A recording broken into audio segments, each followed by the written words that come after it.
Ladies and gentlemen, they say being nice is a virtue. They say it's the way to be accepted, loved, appreciated.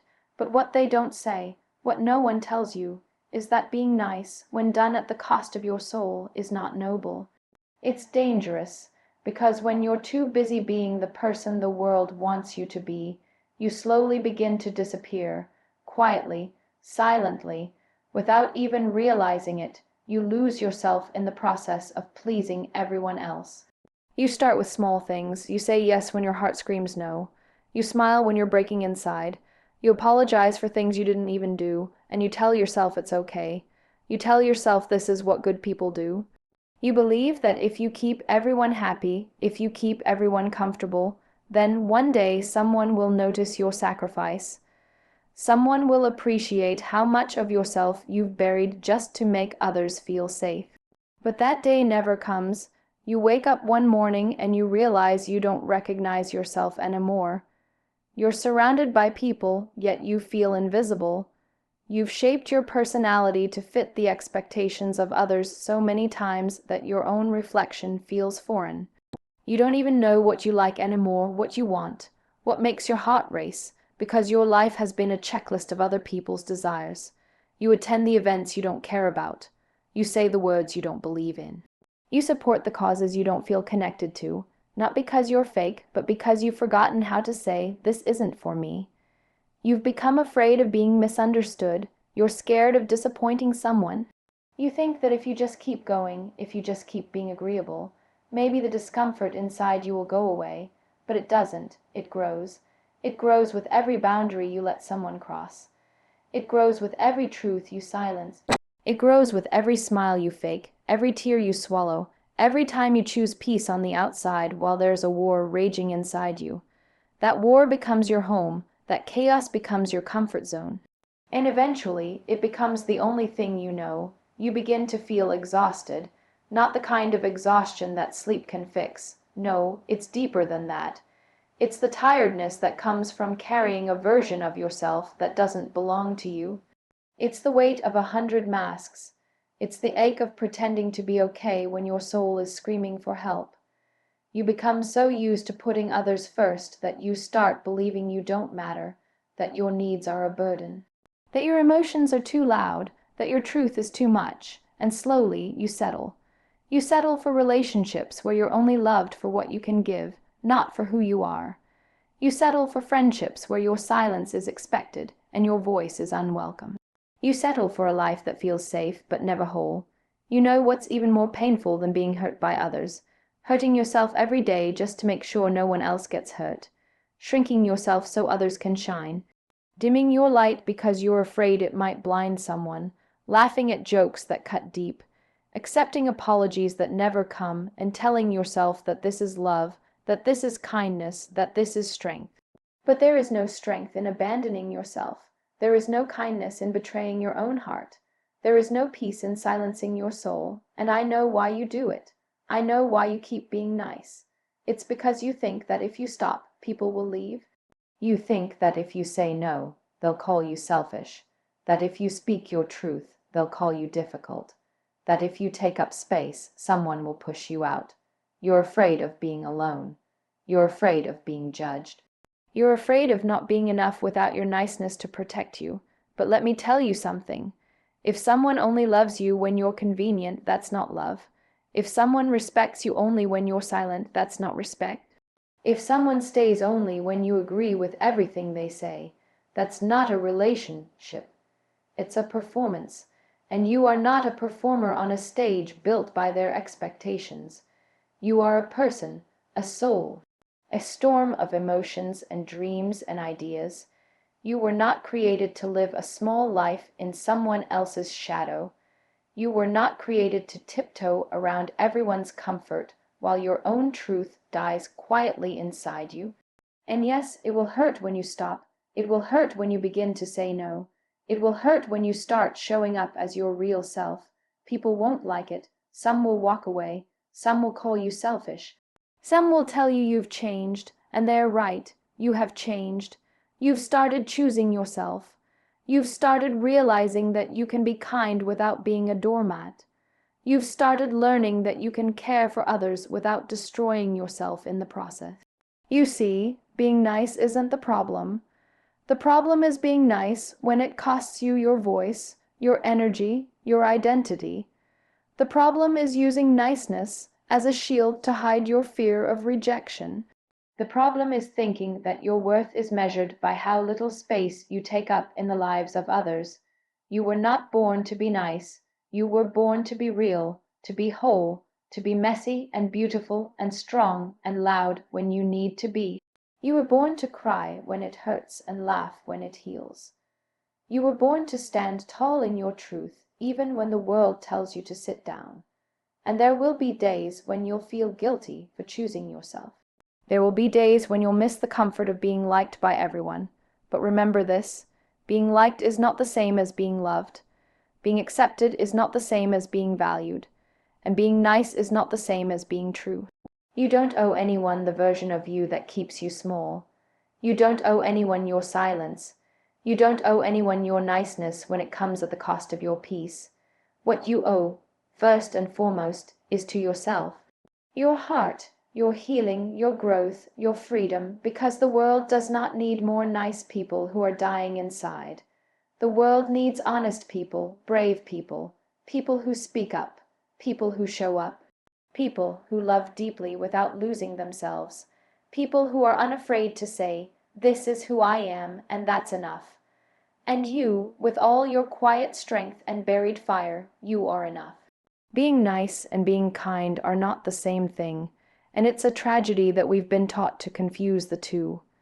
We grow up hearing phrases like "be nice," "don't make a fuss," "just smile," "let it go," as though that's the path to goodness, as though that's what makes you a good human being. And so you start to believe it. You start to think that being agreeable, being quiet, being soft, even when it's hurting you, is the right thing to do. You think it's kindness, you think it's love, but it's not. It's fear, and fear, no matter how politely it dresses itself, is still fear. You can be kind and still say no. You can be kind and still protect your energy. You can be kind and still speak the truth. But when you're being nice just to avoid conflict, when you're smiling just so others don't feel uncomfortable, when you're agreeing just so you won't be rejected, that's not kindness. That's self-abandonment. That's choosing to betray your heart just so others will approve of you. And it's one of the loneliest ways to live. There's a part of you that thinks, if I'm just nice enough, maybe they'll love me. Maybe they'll accept me. Maybe I'll finally feel like I belong. So you stay quiet when someone talks over you. You forgive people who don't even say sorry. You go along with decisions that don't sit right with your soul. You become the peacekeeper, the caretaker, the one who absorbs everyone's moods just so you don't become a burden. And you tell yourself that you're strong. You tell yourself that it's noble. But deep down, you know that what you're really doing is hiding your truth, hiding your needs, hiding your voice. Kindness comes from strength. It's deliberate, it's thoughtful, it doesn't fear honesty. Kindness says, I respect you enough to be real with you. Niceness, on the other hand, is passive. It's timid. It tiptoes around the truth because it's afraid of what might happen if it dares to speak. It's performative, and it often leaves you feeling empty, because while others may like the version of you they see, you know it's not the real you they're loving. It's the mask, the carefully crafted persona that never disagrees, never says, "That hurt," never says, "This isn't okay with me." You don't have to set yourself on fire to keep others warm. You don't have to shrink just to make someone else comfortable. You don't have to nod your head in agreement when every part of your body is saying, "This is wrong." That's not love. That's not grace. That's fear dressed up as politeness. And the longer you live in that space, the harder it becomes to find your way back to who you really are. You begin to doubt your instincts. You begin to question your feelings. You think, maybe I'm overreacting, maybe I'm being too sensitive, maybe it's my fault. But it's not. It's not your fault that you were taught to equate your worth with how easy you are to be around. It's not your fault that somewhere along the way you learned that being agreeable was safer than being authentic. But now that you know better, you get to choose differently, and choosing differently is not easy. It means disappointing people. It means saying things that might make others uncomfortable. It means taking off the mask and letting the world see the real you, not the polished version, not the always smiling version, but the raw, unfiltered, honest you.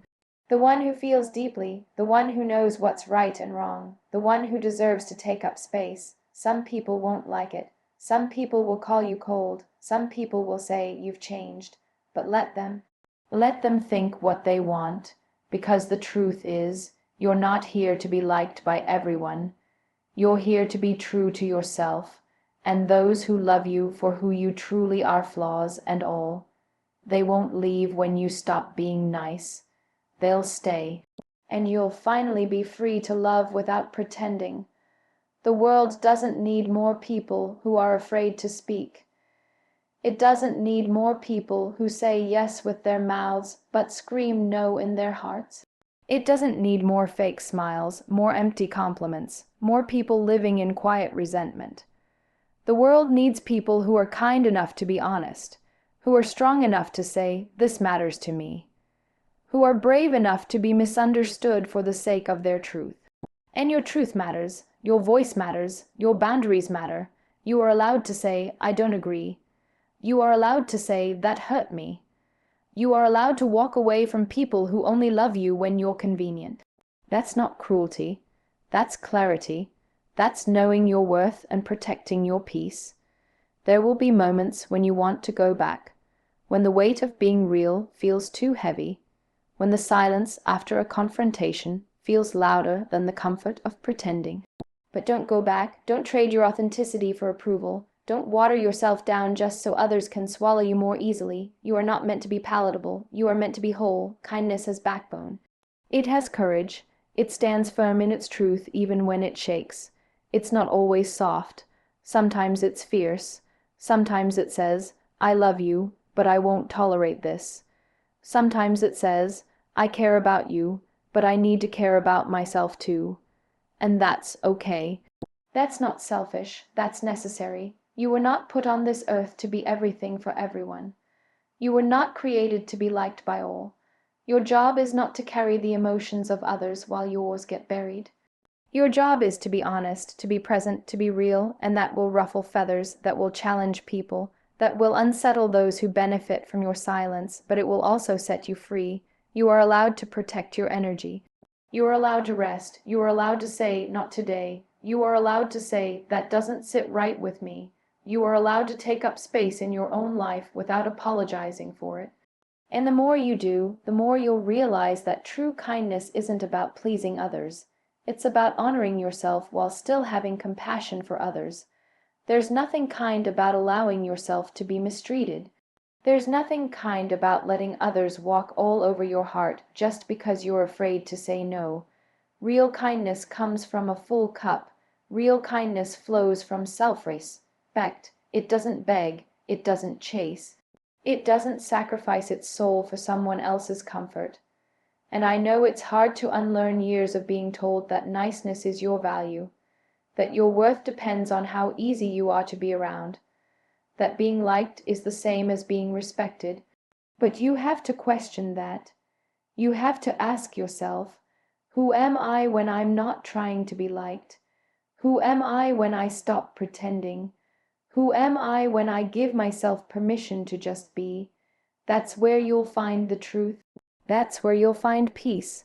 Not in the approval of others, not in being nice all the time, but in being kind to yourself first, in being honest, in showing up as you, even when it's uncomfortable, even when it's not well received. Because the moment you stop being nice for the sake of being liked is the moment you start being real for the sake of being whole. And that's when everything begins to change, not because the world changes, but because you finally do. You teach people how to treat you, not through your words, but through what you allow. Every time you stay silent when something hurts you, every time you smile when someone crosses a line, every time you let something slide that you know deep down isn't okay, you send a message. You send the message that you're fine with it, that this is acceptable, that this is how they can treat you, and maybe you're not fine with it. Maybe you go home and replay the moment again and again. Maybe you lie in bed at night, angry at yourself for not speaking up, but to them you seemed okay, you looked fine, so they do it again. It's not always about the big moments. It's the small ones, the subtle ones, the comments that sting but you laugh off. The plans that get cancelled on you, but you say, it's okay, no worries. The jokes that go too far, but you don't want to be too sensitive. The responsibilities that keep getting handed to you because you've never said, I have enough on my plate. These small moments, when repeated, become patterns, and patterns become expectations. And before you know it, you've built a life where your feelings are optional, your needs are negotiable, and your voice is always the quietest in the room. And you wonder how you got here. You wonder why people don't take you seriously. You wonder why they keep crossing lines, but people will only go as far as you let them. They will only treat you the way you've shown them is allowed. You think you're keeping the peace. You think you're being mature.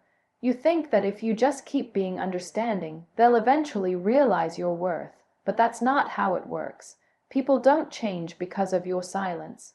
They change when you show them, clearly and firmly, what you will and will not tolerate. It's not about being rude. It's not about confrontation. It's about clarity. It's about boundaries.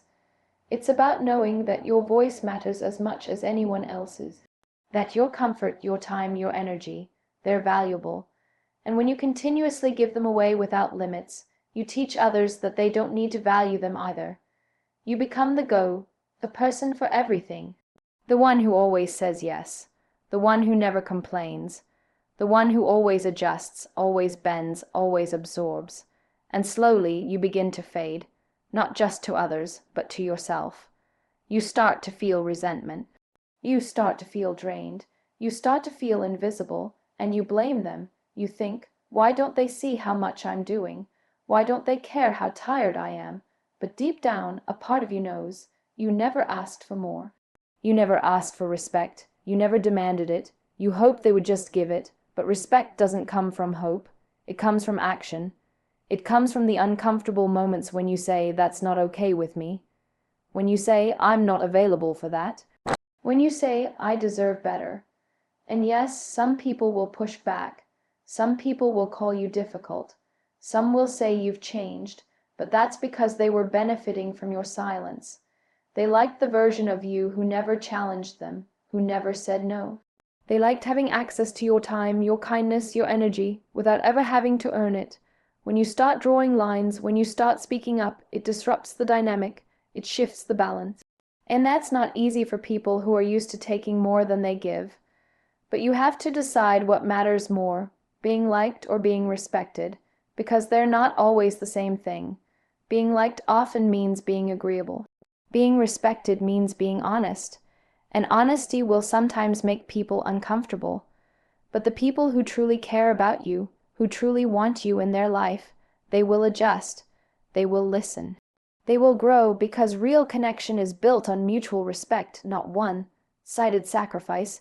You don't owe anyone unlimited access to you, not your time, not your energy, not your kindness. You have a right to protect your peace. You have a right to say, this doesn't work for me.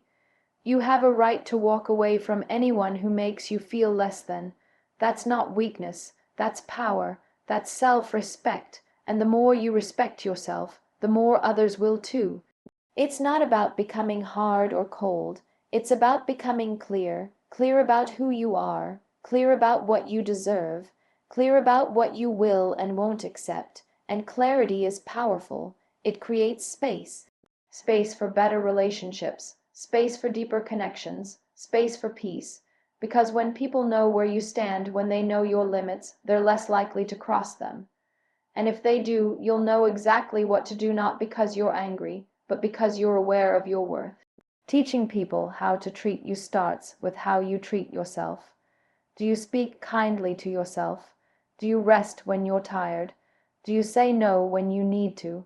Do you honor your feelings? Or do you bury them to make others comfortable? Because the way you show up for yourself sets the tone for how others will show up for you. If you constantly abandon yourself, don't be surprised when others do too.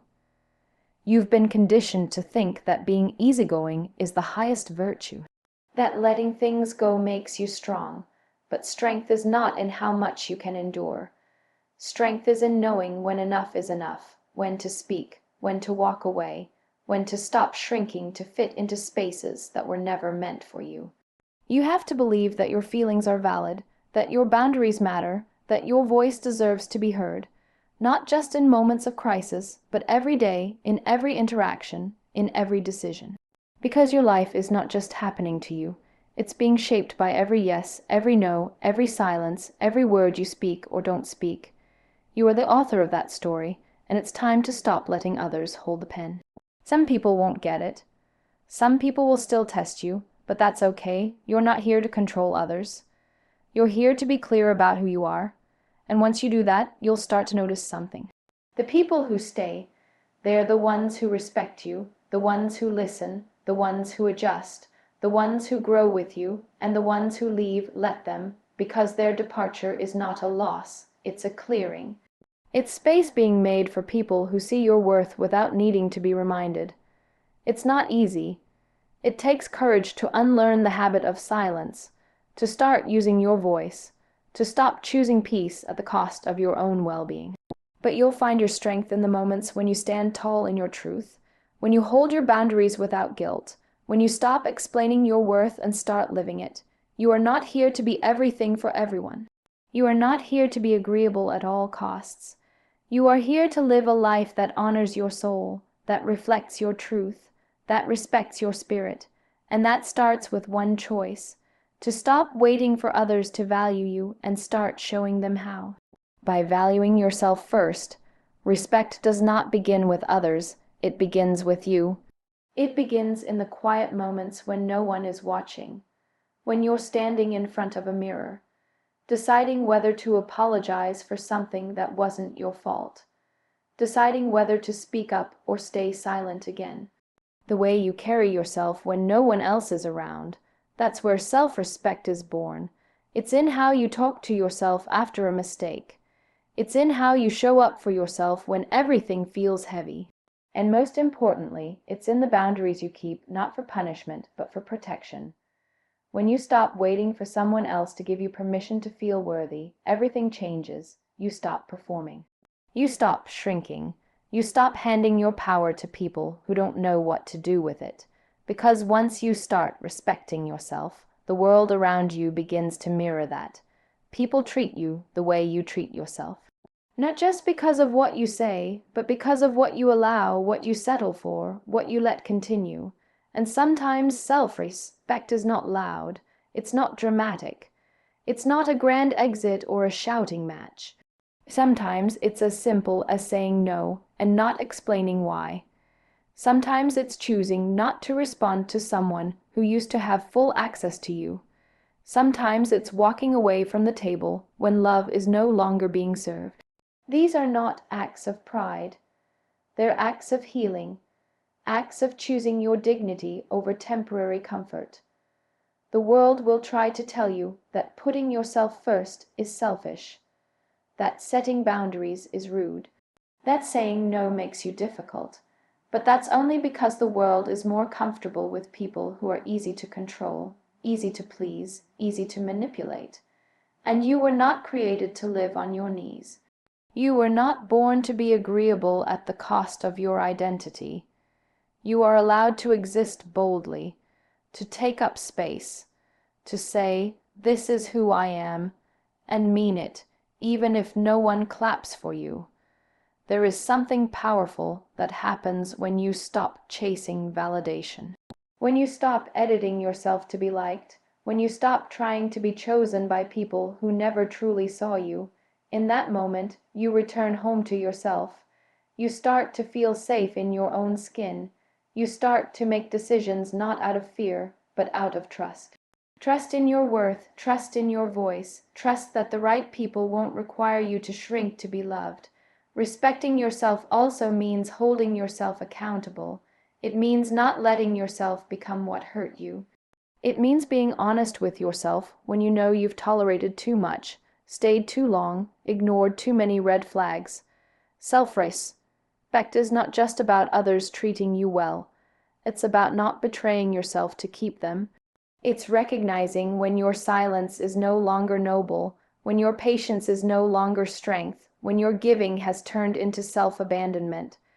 There's a quiet kind of confidence that grows when you know you don't need to beg anyone to see your value, when you no longer need loud approval to feel good about your choices, when you can walk away from a situation, not because you don't care, but because you've learned to care about yourself more. That kind of strength doesn't come overnight. It comes through experience, through moments of pain that woke you up, through disappointments that taught you to finally choose yourself. And when you finally do, it doesn't make you cold. It doesn't make you bitter. It makes you wise. It makes you aware. It makes you grounded.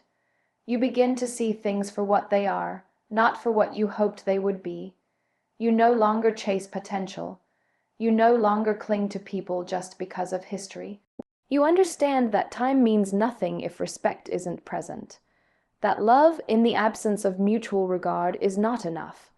Because you now know what you bring to the table, and you refuse to beg anyone to sit with you. Respecting yourself also means being gentle with yourself. It's not just about drawing lines with others. It's about how you speak to yourself when you fall. It's about not tearing yourself apart for being human. It's about understanding that your value doesn't disappear when you make a mistake. True self-respect isn't harsh, it's compassionate. It allows room for growth, for healing, for change, without shame. You start to become more selective, not from arrogance, but from clarity. You no longer entertain conversations that drain you. You no longer entertain situations that confuse your peace. You no longer chase people who make you feel like you have to earn their attention. You realize that you were never asking for too much. You were just asking the wrong people. And now, with self-respect as your compass, you ask different questions. Does this serve my growth? Does this feel aligned with my values? Is this love or just comfort? You stop giving your energy to places where you are only tolerated.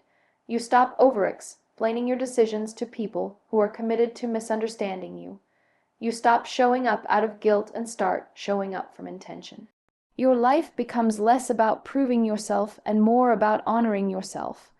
And in that space, you begin to attract better. Not because you're lucky, but because you finally believe you deserve better. There's a freedom in that, a lightness, a calm. You're no longer at war with yourself. You no longer carry the weight of everyone's expectations. You move with integrity, not people pleasing. You listen to your gut, not fear. And every time you choose yourself, every time you honor your truth, you build a foundation so strong that no amount of rejection or judgment can shake it. Self-respect is not just a boundary, it's a revolution. It is the decision to rise again and again, no matter how many times you were taught to stay small. It is the courage to be misunderstood for the sake of being free. And it is the quiet, unwavering belief that you are already enough, just as you are.